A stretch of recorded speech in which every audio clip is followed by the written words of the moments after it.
Class 7th. Last class we were discussing transfer of heat. We all know that heat transfers from one object to another by the virtue of temperature difference. So if one body is at higher temperature, other body is at lower temperature, heat will transfer from hotter body to the colder body till the temperature of both the bodies becomes equal. And if the transfer of heat takes place through the conductor, such mode of transfer of heat is called conduction. कल हम लोगों ने एक activity भी की थी, उसमें हमने कंडक्टर्स और इंसुलेटर्स के बीच में डिफरेंशिएट किया कि क्या फ़र्क होता है कंडक्टर्स और इंसुलेटर्स में, bad conductor of heat, good conductor of heat में. गुड कंडक्टर ऑफ हीट जो है हीट को अलाउ करते हैं through them, and most of the metals are good conductor of heat, and most of the non metals like wood, rubber, plastic, they are bad conductor of heat. They do not allow the transfer of heat through them. आज हम लोग discuss करेंगे the second mode of transfer of heat, and that mode of transfer of heat is called convection. In order to understand what is convection, there is one activity in your book. Let us try to do that activity. Let us try to understand that activity. Then I will explain what is convection. In that activity, let us take a round bottom flask. This is called flask, round bottom flask. We have filled it with water and put it over the tripod stand, right? And there is one iron gauge, and below that we have burner. Now light the burner. You will see, what will you see? In order to see it clearly, we have put some potassium permanganate into it. ठीक है, हमने एक round bottom flask लिया है, उसमें पानी भर दिया है, उसको ट्राईपॉड पे रख दिया है, और उसके बाद इस फ्लास्क के अंदर ताकि हमें मूवमेंट दिखाई दे, कुछ हलचल दिखाई दे पानी के अंदर, इसलिए हमने इसके अंदर डाल दिया पोटाशियम परमैंगनेट. ठीक है, पोटेशियम परमैंगनेट का कलर जो है थोड़ा सा पर्पल सा होता है, आपको दिख रही होंगी थोड़ी सी. जैसे हम 1-2 ड्रॉप्स पोटेशियम परमैंगनेट डालेंगे तो उसका जो कलर है वो पर्पल कलर होता है. अब आप जैसे ही बर्नर जो है ऑन करेंगे, जलाएंगे, ठीक है, तो पानी जो है, जो सबसे नीचे लेवल का पानी है, ये वाला पानी, ये गर्म होने लगेगा. जब ये पानी गर्म होने लगेगा, यू विल सी कि जो गर्म पानी है वो ऊपर की तरफ जा रहा है. गर्म पानी जब गर्म हो जाएगा तो वो ऊपर की तरफ उठेगा, और साइड से जो ठंडा पानी है वो साइड से नीचे आने लगेगा, साइड से नीचे आने लगेगा. इसके बाद ये भी गर्म होगा और ये भी फिर ऊपर जाएगा, और ऐसा तब तक होता रहेगा जब तक कि पूरे पानी का टेम्परेचर बढ़ ना जाए, पूरा पानी गर्म ना हो जाए. तो हमने कंडक्शन में देखा था कि हमारे पास एक कंडक्टर था, उसमें हम एक एंड गर्म कर रहे थे तो हीट एनर्जी फ्लो हो रही थी, लेकिन उसके अंदर आयरन मूव नहीं कर रहा था, मेटल मूव नहीं कर रहा था. कंडक्शन में मेटल मूव या मटेरियल मूव नहीं कर रहा था. बट यहाँ पर हम जिसको गर्म कर रहे हैं, पानी को गर्म कर रहे हैं, पानी मूव कर रहा है. पानी गर्म होता है, हल्का हो जाता है, ऊपर चला जाता है. साइड से ठंडा पानी जो कि भारी होता है वो नीचे आ जाता है, वो फिर से गर्म होता है, वो फिर ऊपर चला जाता है, और इस तरीके से ही चलता रहता है. तो इसके अंदर जो मटेरियल है, लिक्विड है, वो मूव करता है, and that is how heat is transferred from one point to another.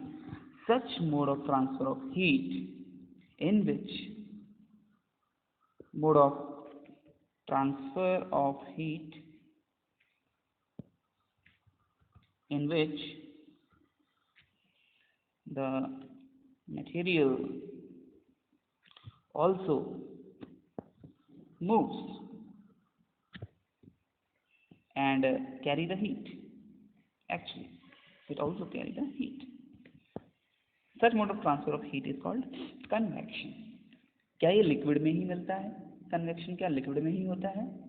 Late us try to do another activity in your group and that activity is there. एक कैंडल जलाइए और candle जलाने के बाद एक हाथ कैंडल से थोड़ा सा ऊपर रखिए और एक हाथ जो है साइड में रखिए, जैसा इस फिगर में दिखा रखा है।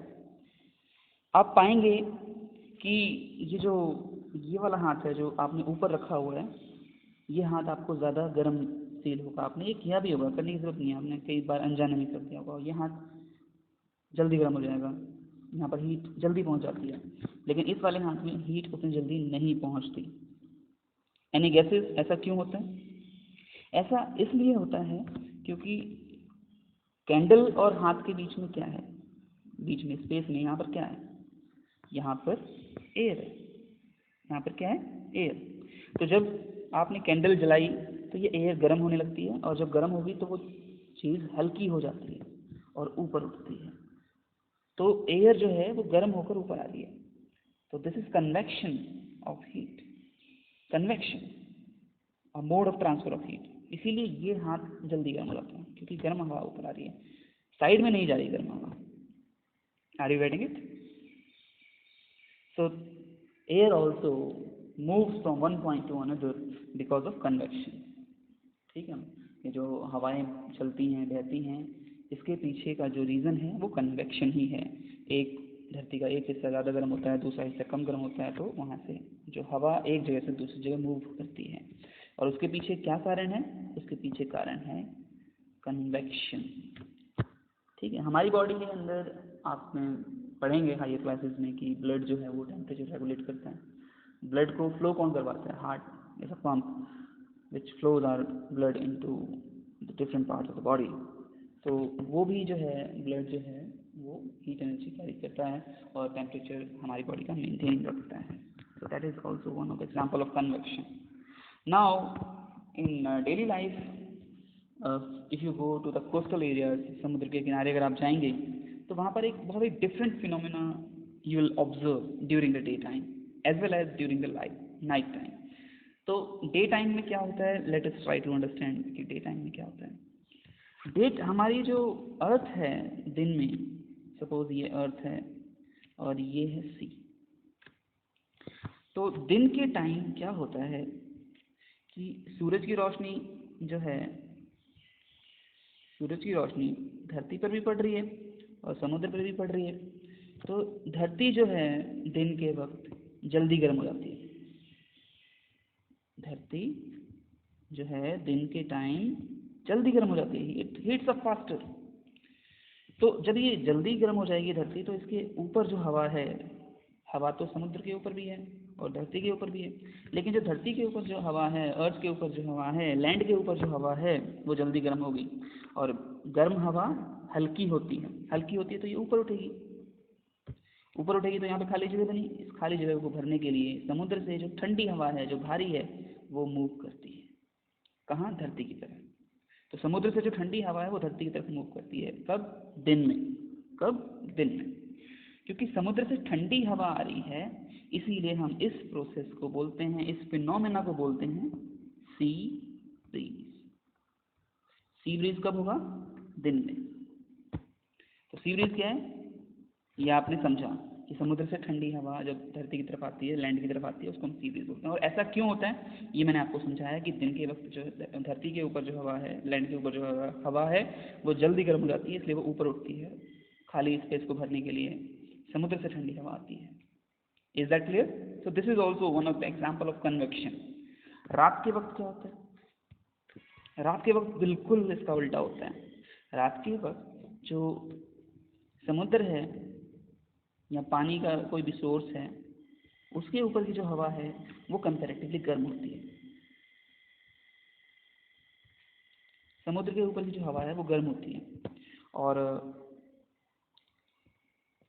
ये जो लैंड के ऊपर की जो हवा है वो ठंडी हो जाती है, क्योंकि धरती जितनी जल्दी गर्म होती है उतनी जल्दी ठंडी हो जाती है। तो लैंड के ऊपर की जो हवा है वो ठंडी होती है। तो गर्म हवा ऊपर उठेगी। क्यों? क्योंकि वो हल्की होती है, और उसको उसका स्थान घेरने के लिए, उसी जगह घेरने के लिए ठंडी हवा जो है धरती से, लैंड से समुद्र की तरफ चलती है। अब क्योंकि ठंडी हवा धरती से समुद्र की तरफ जा रही है, लैंड से सी की तरफ जा रही है, इसलिए हम इसको बोलते हैं land breeze. This is called land breeze. और ये कब होता है? रात के वक्त। क्यों होता है?